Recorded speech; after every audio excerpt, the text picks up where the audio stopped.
Hello everyone, welcome back to the garden. Lots of stuff, long time no see. We're gonna get into this. But first, I did want to say this video was sponsored by Taranzi. Not sure how to pronounce this. That seems to be the going thing. I never know how to pronounce anything, it seems. And even when I do, somebody still has a problem with it. Anyway, this is a mini chainsaw. You may be familiar already with the piles and piles of yard debris that I have laying around the yard here. Long story short, this property was abandoned for approximately 30 years, and as a result, there is a lot of really invasive overgrowth, lots of invasive species that I have been clearing out. I have been using a regular gas-powered chainsaw for months now, trying to clear this space out just slowly since I don't have a tractor or anything like that. But it's tedious. It's hard work, especially when a lot of the branches are these little twiggy things and you don't necessarily need a chainsaw, but there's no other way to cut them. So I said, absolutely, I would love to test out this little mini chainsaw. They didn't pay me, but they did send this to me for review. So take that as you will. I always like to just be upfront about it.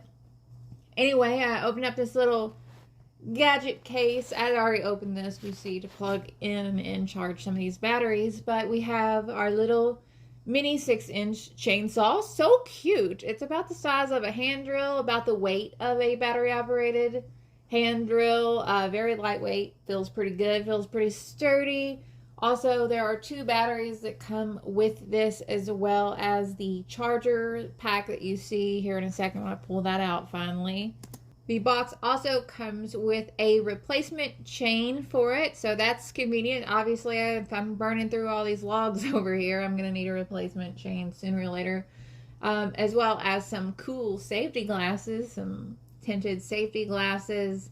There are also a couple tools in here. I got a screwdriver and some gloves, and of course we have our instructions. You guys know I absolutely love instructions. I am a big instruction fan, and these look like pretty good instructions. There's how to replace your chain in here. It looks pretty simple, not too many errors and everything.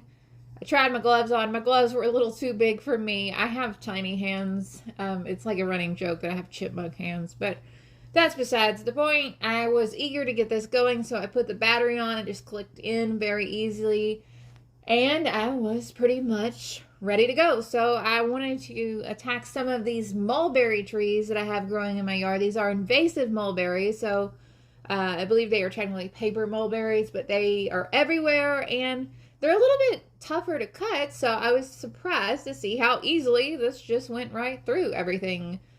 Without even trying, really. So, I mean, awesome. Also had this branch that fell in the yard, so I guess that was convenient. This is very easy to use. This is definitely a good choice for somebody who does not have experience with a chainsaw, like a real chainsaw, but wants to be able to, cut and prune things on their own without help from somebody else. I think it's a great choice.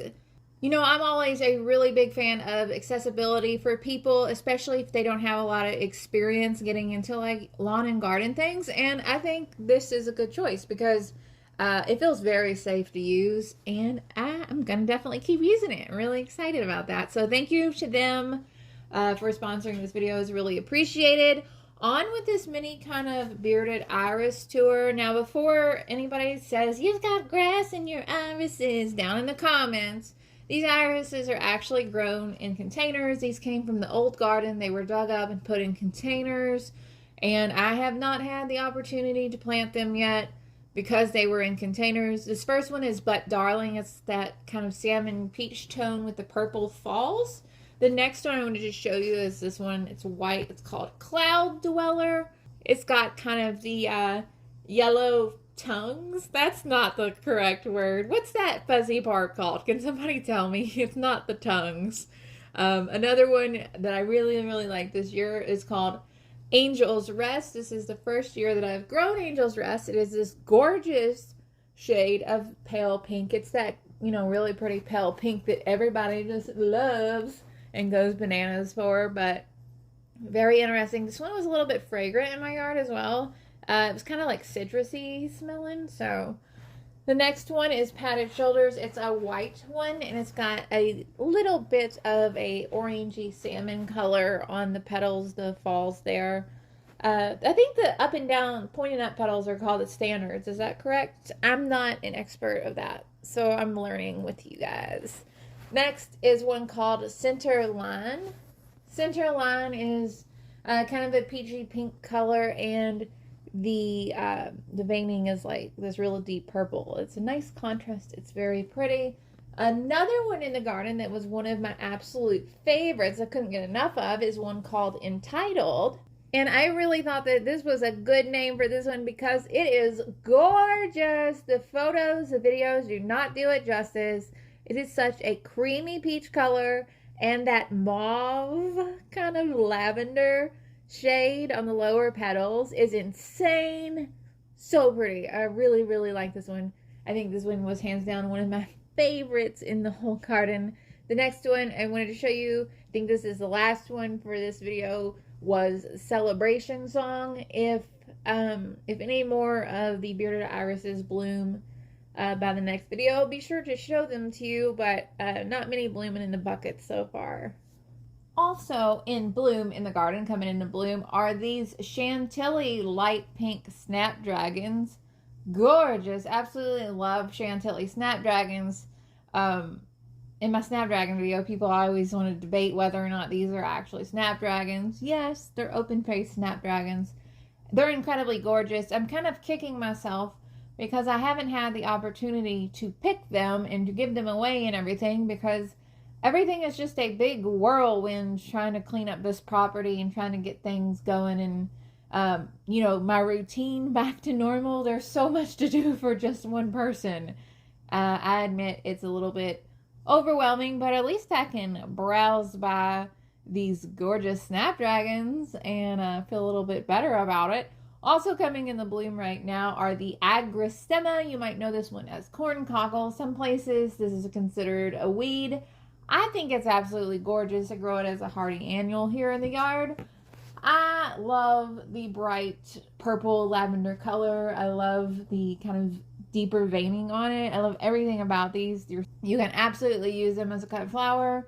Unfortunately, like I said, I haven't had much of an opportunity to do so this year. But honestly, I just like watching these kind of sway in the breeze, especially on a nice windy day. It's kind of relaxing and peaceful. Lots of ticks in these for some reason. Lots of ticks in the garden. I'm not used to that. I guess because this used to be an overgrown field.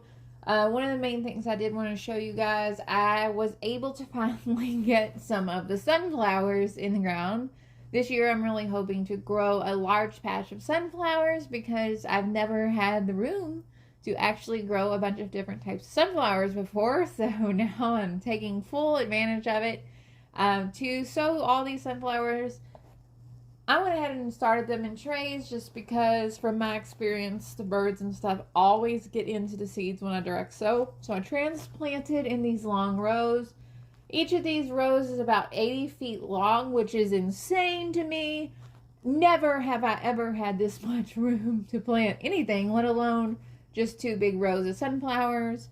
I've already had, since I've recorded this video, I've already had deer and things into this, so who knows how this is going to turn out. I feel like this is going to be a big learning experience for me this season. I also planted the Lysianthus. I ordered the Lysianthus plugs way back in the beginning of April, and I should have gotten them into the ground sooner. But fortunately, they are very patient in terms of waiting for me to transplant them. They still look pretty good. I just planted them into my 6-inch spacing burned holes, and fingers crossed that all the animals and stuff stay out of these. These are expensive. Also coming up in the garden, I have some pumpkins and some watermelon seeds that I had direct sowed about 2 weeks ago are finally coming up. We haven't had much rain, and then it just rained a lot all of a sudden. So they're finally poking out of my black plastic that should be, hopefully good. other vegetables that I have coming up, I have some beans and things. Also, the gladiolus were among the first things that I planted back when I started tilling up these beds, and they are poking up now. They look like swords poking out of the soil.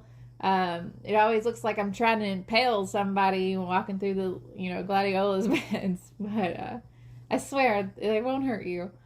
Also doing some trellises and hopefully have some beans and some moonflowers or something like that. The whole thing is just kind of a topsy-turvy mess at this point. I really, really, really need to get my zinnias into the ground. I have a lot of specialty hybrid zinnias that I've been working on, breeding my own favorite hybrids. But overall, it's on the list of things that I need to do. Hopefully I'll get it done sooner rather than later. That's it for this video. I really appreciate you taking the time to watch it. It really means a lot to me because without you, this garden literally would not be possible. I genuinely mean that. It means a lot that you watch this, so thank you. I hope that the weather is gorgeous wherever you are. I hope it's nice and sunny. I hope you're having a really great day because you totally deserve it. Links to the blog and Patreon and everything else are down in the description below if you want to check that out. Love to. You're more than welcome there. And I hope you're having a really great day. Talk to y'all later. Bye.